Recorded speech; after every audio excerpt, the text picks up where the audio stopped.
Crypto products and NFTs are unregulated and can be highly risky. There may be no regulatory recourse for any loss from such transactions.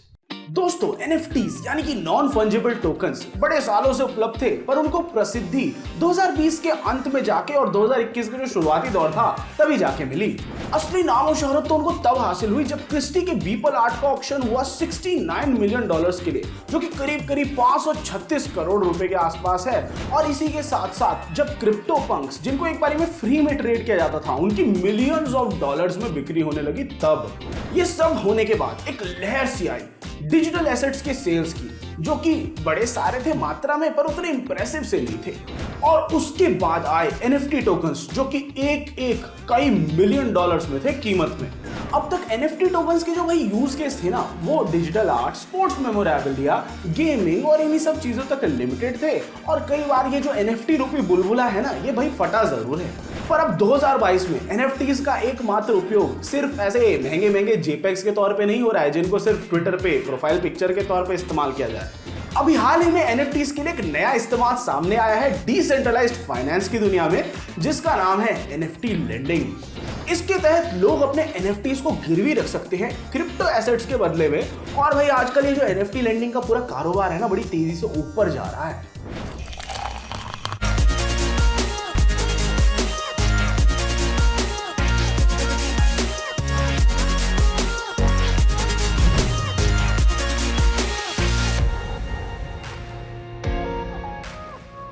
नमस्कार मित्रों, स्वागत है आपका crypto unfiltered के एक नए episode में। मैं हूं आपका दोस्त आयतन आझा और आज हम बात करने वाले हैं NFT लेंडिंग के बारे में।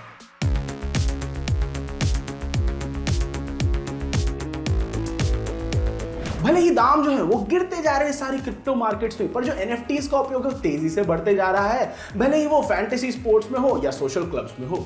अब भाई इसी की वजह से NFT लेंडिंग जो है वो काफी मशहूर हो रही है और उसमें जो मुनाफा भी है वो बढ़ता ही जा रहा है।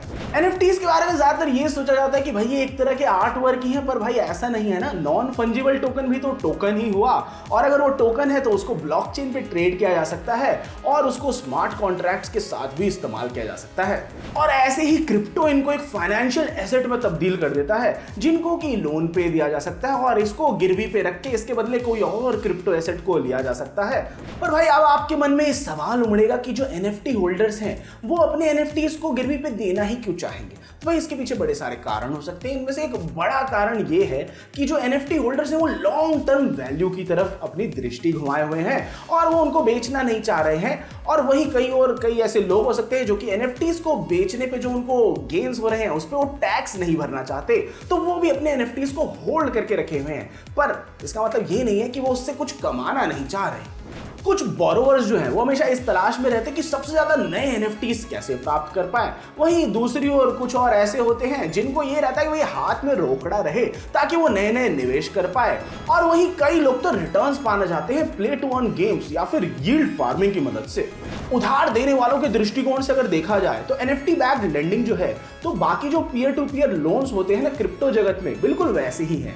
अब भाई जो लेंडर्स हैं उनके पास अपने वॉलेट में ईथर होना चाहिए और उनको प्लेटफॉर्म को परमिशन देना पड़ेगा कि उनके वॉलेट में जो क्रिप्टो करेंसी है उसको स्पेंड कर सके। लेंडर्स जो होते हैं वो भाई ब्राउज कर सकते हैं उन सभी NFTs को जो कि प्लेटफॉर्म पर लिस्टेड है, और उसके बदले वो चूज कर सकते हैं कि भाई कौन सा NFT उन्हें सबसे बढ़िया लग रहा है और उसके बदले वो किसी को क्रिप्टो देना चाहते हैं, तो इस प्रोसेस को प्लेटफॉर्म की मदद से कर सकते हैं। अब भाई NFT टोकन्स के जो दाम है वो बड़े सब्जेक्टिव्स हैं, क्योंकि भाई जो अंडरलाइंग एसेट होता है वो ज्यादातर केसेस में डिजिटल आर्ट ही होता है, और अब भाई कला का कोई मोल थोड़ी है, बड़ा ही सब्जेक्टिव टॉपिक है ये।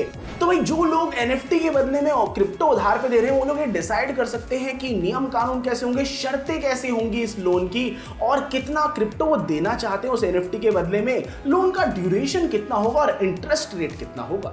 अगर लोन का समय से भुगतान ना हो तो उधार देने वाला NFT कोलैटरल को फोरक्लोज भी कर सकता है, जो कि एस्क्रो में पड़ा होता है प्लेटफॉर्म पर। गिरवी रखने वालों के लिए NFT के प्रयोग से लोन लेना बड़ा ही सरल कार्य है। वो अपने एसेट्स को मार्केट प्लेस पर लिस्ट करेंगे और मार्केट प्लेस पर लिस्टिंग होने के बाद उसके बदले उनको लोन मिल सकता है।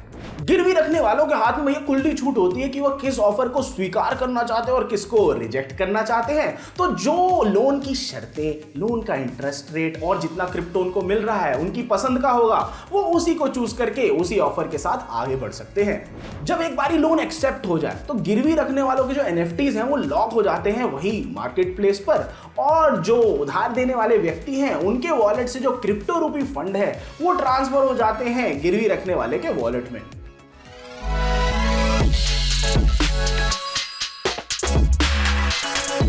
दोस्तों, रशिया ने एक सैन्य आक्रमण किया था यूक्रेन पर फरवरी के महीने में, और वो बड़े ही लंबे समय से चला आ रहा है और काफी सारे लंबे समय से चली आ रही जियोपॉलिटिकल टेंशंस के कारण ये हुआ था। और ऐसा देखने में आ रहा है कि जो क्रिप्टो कम्युनिटी है उसने काफी बड़ी भूमिका निभाई है यूक्रेन की मदद करने में, इस फाइट को सस्टेन करने के लिए। स्विट्जरलैंड की सरकार ने अभी हाल ही में घोषित किया है कि वो कड़े कदम उठाएंगे क्रिप्टो एसेट्स को फ्रीज करने के लिए जो कि रशियन नेशनल्स या फिर रशियन उद्योगों द्वारा होल्ड किए गए हों और उनकी सीमा के भीतर हो।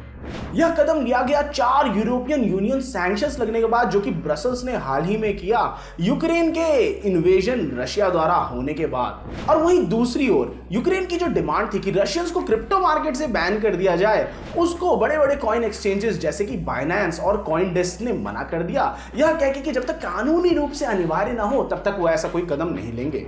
कई सारे लोकल क्रिप्टो एक्सचेंजेस ने कई सारे देशों में रशियन आईपीएस को बैन करने का जो कड़ा कदम है उसको भी उठा लिया है। स्विट्जरलैंड के ऐसे ठोस कदम लेते ही साउथ कोरिया और सिंगापुर ने भी जितने भी रशियन ओन्ड क्रिप्टो एसेट्स थे उनको ब्लॉक करने का जो एक कड़ा निर्णय था वो ले लिया। पर ये सब कुछ कहने सुनने के बाद भी ऐसा प्रतीत हो रहा है कि जो रशियन इन्वेस्टर्स हैं वो जैसे ना तैसे बिटकॉइन और अन्य क्रिप्टो करेंसीज में ट्रांजैक्शंस कर ही रहे हैं इतने सारे सैंक्शंस के बावजूद। और अभी हाल ही में कॉइनबेस, जो कि विश्व के सबसे बड़े क्रिप्टो एक्सचेंजेस में से एक है, उन्होंने कहा कि उन्होंने 25,000 से ऊपर एड्रेसेस को बैन किया जो कि रूसी व्यक्तियों या फिर एंटिटीज से लिंक्ड थे, जो कि देखने में लग रहा था कि अवैध गतिविधियों में संलिप्त थे। यूक्रेन ने अभी लगातार जो वैश्विक क्रिप्टो जगत है उसकी मदद ली है ताकि उनके देश को इमरजेंसी फंड जो है वो मिलते रहे। इस सब से जो पूंजी जमा हो रही है उसका प्रयोग किया जा रहा है यूक्रेनियन अधिकारियों द्वारा खाने पीने की चीजें खरीदने के लिए और ईंधन खरीदने के लिए। क्रिप्टो एसेट्स का प्रयोग यूक्रेनियन सेना के लिए बुलेट प्रूफ वेस्ट्स और नाइट विजन गॉगल्स को खरीदने के लिए भी किया जा रहा है। वित्तीय मदद क्रिप्टो के रूप में दी गई है कई क्रिप्टो फर्म्स द्वारा, जैसे कि बाइनेंस, क्रैकन और नामी गिनामी जो board app yacht club NFT collection है उनके द्वारा भी। वहीं दूसरी ओर नियम कानूनों की बात की जाए तो यूरोपियन यूनियन पार्लियामेंट ने अभी एक नया फ्रेमवर्क बनाया जिसके लिए वोट करने वाले हैं, जो कि proof of work consensus method से हो रही क्रिप्टो माइनिंग की जो दिक्कतें हैं उनको सबको एड्रेस करने के बाद एक प्रॉपर गवर्नेंस फ्रेमवर्क बना सके इन्हीं सारे क्रिप्टो रिलेटेड लॉज के लिए। और हाल ही में यूएई के प्रधानमंत्री शेख मोहम्मद बिन राशिद अल मक्तूम ने एक नया कानून साइन किया है जिससे कि वर्चुअल एसेट्स की जो गवर्नेंस है उसमें थोड़ी और देखरेख की जा सके। उन्होंने एक नए गुट की भी फॉर्मेशन करी है जिसका नाम है वरा, जो कि इन्हीं सब चीजों को देखेगी।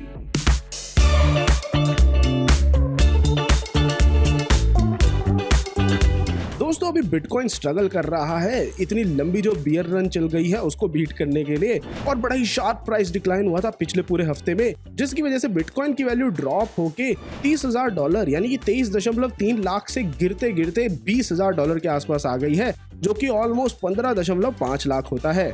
और लेट वेडनेसडे तो भैया बिटकॉइन अपने नए 18 महीने के लोएस्ट प्राइस पे गया और अपने साथ साथ जो छोटे मोटे टोकन होते हैं उनको भी नीचे लेते हुए गया, जिसकी वजह से मार्केट में काफी ज्यादा उतार देखने को मिला है। और अभी काफी ये भी है कि पिछले महीने जो टेरा ब्लॉकचेन का कोलैप्स हुआ था और नया अभी डिसीजन लिया गया क्रिप्टो लेंडर सेल्सियस नेटवर्क द्वारा विड्रॉल हॉल्ट करने का, ये सब कुछ मिला के मार्केट सेंटिमेंट को डाउन कर रहा है। जो इतना सारा कलेश हो रहा है क्रिप्टो मार्केट में, इसकी वजह से इन्वेस्टर्स की जो एंजाइटी बहुत ज्यादा बढ़ी हुई है। और कॉइनबेस और अन्य जो बड़े इंडस्ट्री प्लेयर्स है क्रिप्टो मार्केट में, उन लोगों ने भी काफी ले ऑफ्स करे हैं और अभी नए नए साइंस जो है वो उमड़ के आ रहे हैं।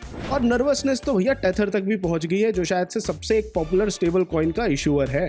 पर ये सब कुछ कहने के बावजूद हमें ऐसा लगा कि चीजें थोड़ी सी बेहतर लग रही हैं यूएस फेडरल रिजर्व के नए मॉनेटरी टाइटनिंग मेजर्स थर्सडे को अनाउंस होने के बाद, और उसकी वजह से इंटरेस्ट रेट्स को उन्होंने 0.75% बढ़ा दिया है। कॉइन मार्केट कैप के अनुसार जो टोटल क्रिप्टो मार्केट कैपिटलाइजेशन है उसमें 5% वृद्धि हुई ओवरनाइट इस डिसीजन के बाद, और अब वो $0.94 ट्रिलियन के आसपास है। पर एक्सपर्ट्स जो है उनका ये मानना है कि जो इन्वेस्टर्स और ट्रेडर्स हैं उनको तैयार रहना चाहिए कि ये जो रीबाउंड है ना ये कुछ समय में चोक हो सकता है, क्योंकि जो इंटरेस्ट रेट हाइक्स होते हैं ना, वो अपना इम्पैक्ट मार्केट्स पे कुछ दिन बाद ही दिखा पाते हैं। वीक ऑन वीक चार्ट को अगर हम ध्यान से देखें तो ज्यादातर क्रिप्टो करेंसीज जो है वो बहुत ज्यादा रेड फिगर्स की तरफ देख रही हैं।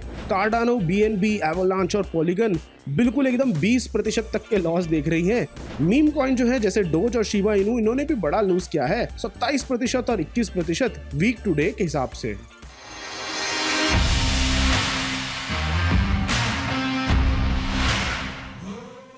दोस्तों, जो ओवरऑल मार्केट है वो ऊपर गई 6.93% पिछले 24 घंटों में। इथेरियम जो है वो 5.68% ऊपर उठा। बिटकॉइन ने भी थोड़ी बहुत वैल्यू रीगेन करी और 3.02% वो बढ़ा। शीप जो है वो 4.31% बढ़ा और ऐसे ही सोलाना ने भी अपनी थोड़ी बहुत बढ़त देखी 12.07% पे।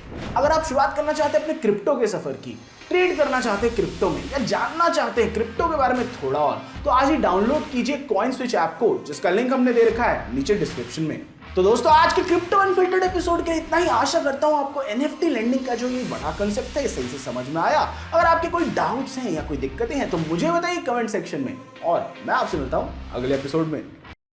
Crypto products and NFTs are unregulated and can be highly risky. There may be no regulatory recourse for any loss from such transactions.